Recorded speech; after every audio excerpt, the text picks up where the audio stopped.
Other big news in New York City, the Diddy trial continuing now in our fourth week. Fourth week of actual testimony, yeah. Right, and the former assistant to Diddy, known as Mia, that is the pseudonym she's using to testify anonymously, is on the stand and getting grilled pretty hard from Diddy's defense attorneys on cross-examination here. And they really seem to be zeroing in on, you said that Diddy allegedly assaulted you multiple times. Why didn't you tell anyone about this? And they're not really doing this with kid gloves. Nope. Hey, Scandal Squad. Before we get into the mess, y'all, please hit that like button. So we are on week 4 of the Diddy trial, and the prosecution team and the defense have finished up with what some are calling their star witness, who was previously an assistant to Diddy, Mia, right? But the war rages on. People are divided about how they feel about Mia's testimony and the stance about protect all victims. So I'm sure you guys have heard.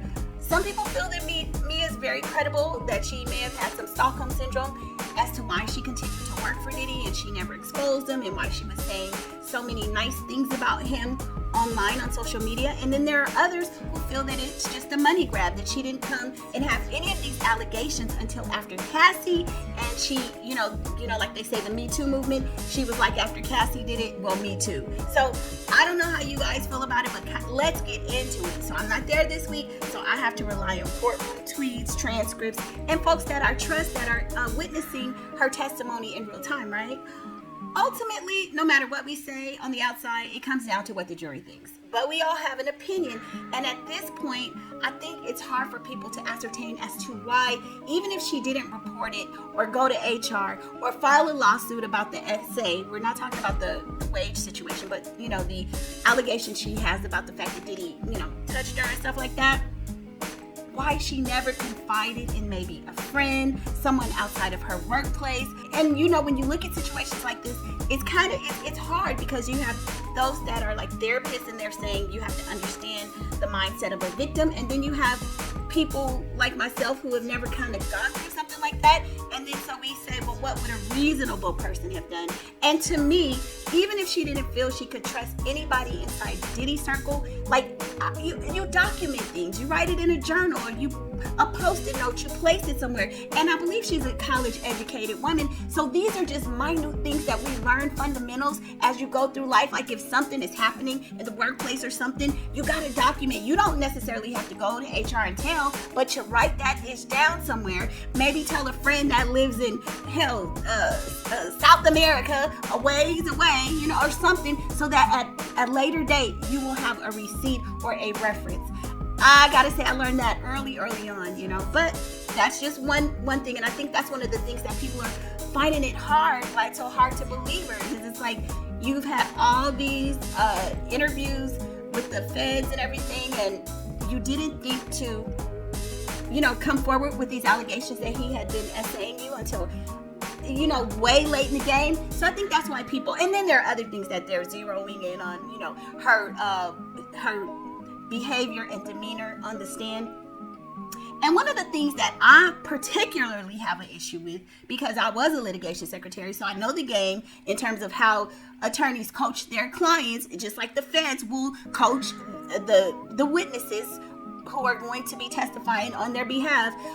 One of the things when you have personal injuries, and as a lawyer, one thing that they're going to do is they're going to tell you, oh, you got to go to the doctor, depending on the case. I mean, this is a very high level, and then if there's a certain kind of cases, the attorney would say, oh, so he did this to you? Well, now you got to get a therapist, because we need to document and show evidence that you're trying to rectify this. We need some kind of an audit trail. So the fact that she talks about therapy and suing, or talks about that she finally got an attorney and talked about her essay after she got an attorney and then she had a therapist, to me, those two things go hand in hand whenever you're preparing to lodge a suit against somebody. So that, for me, kind of makes it, I don't know, because it sounds like the kind of stuff attorneys will do. Oh, so you were essayed. Well, are you seeing a therapist? No, we got to get you into therapy. We got to say that it's the, I know that game, and I'm not saying that's what she's doing, but for the people who know law and know how they operate, that's one of the things that I'm sure a lot of people are finding hard. But anyway, let's get into this TMZ article that talks about how people are feeling. Like, this has really divided a lot of people. A lot of people are like, just trust the victims, you know, whatever the victim says goes. But then every victim is not really a victim, so I don't think you can just have a hard stance and just believe everybody. It's supposed to be believe all victims, but first we have to ensure that they are legitimately victims. So I think that's what people are having a hard time with. And then there's some other theories that because her testimony, clearly, you know, most people think that Ryan still destroyed her on the witness stand. You know, I will say he was doing his job. I understand if you feel that she was a victim, and they can't handle victims with kid gloves when you're talking about sending a male or sending somebody, a man, to prison, possibly for the rest of his life. So Brian still really just had to do his job. It doesn't matter where you stand on that issue. He was really just doing his job. Now, I know they were a little bit easy on Cassie because she's pregnant and stuff like that, but this young lady, I mean, they have to get at the truth, and it's ugly sometimes, right? Some people were saying that if her testimony is not deemed truthful, that it could cause a mistrial, and that's a small possibility. But more than a mistrial, they would just impeach her testimony. That's all. And because there are going to be other people, there were other witnesses early on. I don't know if you guys remember the guy who worked at the hotel. Like I forget who crossed him, but his testimony had holes in it. And you know, so as we go through it, some people are going to feel like, I don't believe him, or I believe him. And so more than anything, more than just causing a mistrial, more than likely it would just be impeachment or something like that, right? And then it would be up to the jury to decide. That's kind of what the jury is looking at, who's telling the truth and who isn't. So this has been like a harrowing couple of days with this whole Mia situation. She has been outed. Her identity was supposed to be, you know, kept anonymous. However, sometimes last week there have been YouTube channels and just different influencers that said her name on their broadcast, and they actually show her picture. So that's kind of bad. And again, it was shown today. So for most of us, she is no longer anonymous. People know who she is. Let's see what else. Oh, another big fact that people were debating is why she didn't tell Cassie that he was allegedly touching on her. I believe, and this is just my belief, y'all, based on what I've heard, that they had a relationship and she didn't want Cassie to know. I don't believe it was all Diddy. I believe that it was possibly consensual.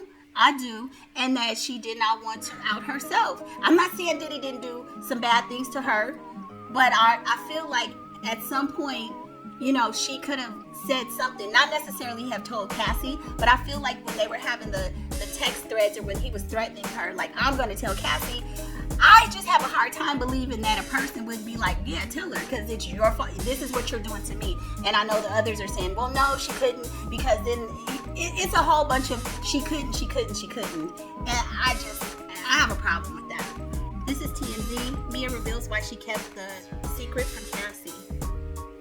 Diddy's former assistant, Mia, says she loves Cassie like a sister, but she didn't tell her about the mogul's alleged abuse because she says Diddy closely monitored their communications, and he even put tracking devices on Cassie's car. Mia took to the stand for a third day of testimony today, and Diddy's defense attorney, Ryan Steele, asked her why she wouldn't tell Cassie about Diddy allegedly raping her. She responded by claiming Diddy could find out when she told Cassie, saying he routinely took her and Cassie's phones, presumably to search through them. He would even go so far as to put tracking devices on Cassie's car, with Mia telling the court, I'm not sure what he's capable of. I was terrified. Mia testified against Diddy Thursday and Friday last week, detailing Diddy's alleged treatment towards her while she worked as his assistant, including the times she claims he assaulted her. Mia became emotional on the stand at times, breaking down in tears while testifying that Diddy forced her to perform orals on him during one incident. While she admitted she talked about some of Diddy's alleged violent outbursts near the end of her employment with him, Mia says she never planned on discussing the assaults publicly, claiming she planned to take them to her grave. Though Monday we learned she ended up telling prosecutors and federal investigators when they came to her about the Diddy case. Steele claims the conversation happened in June of 2024, and Mia says she doesn't remember the exact date, but she does remember that horrible conversation. Mia's testimony has also touched on major celebrities, including R. Kelly, who she mentioned in a text to Diddy regarding a dream she had. And so the article ends there. But overall, I think her testimony, most people can agree that Brian still pretty much tore her to shreds, unfortunately, fortunately, however you see it. And that, her credibility is somewhat shaky at this point. I do believe some things happened to her, but, and again, at this point, I don't feel like Diddy is out of the woods. I don't feel like he's just gonna walk. But, some of the people that are testifying, just don't know if I believe everything that she's saying. But anyway, you guys jump in the comments and let me know what you think, and I will see you on the next video. Bye.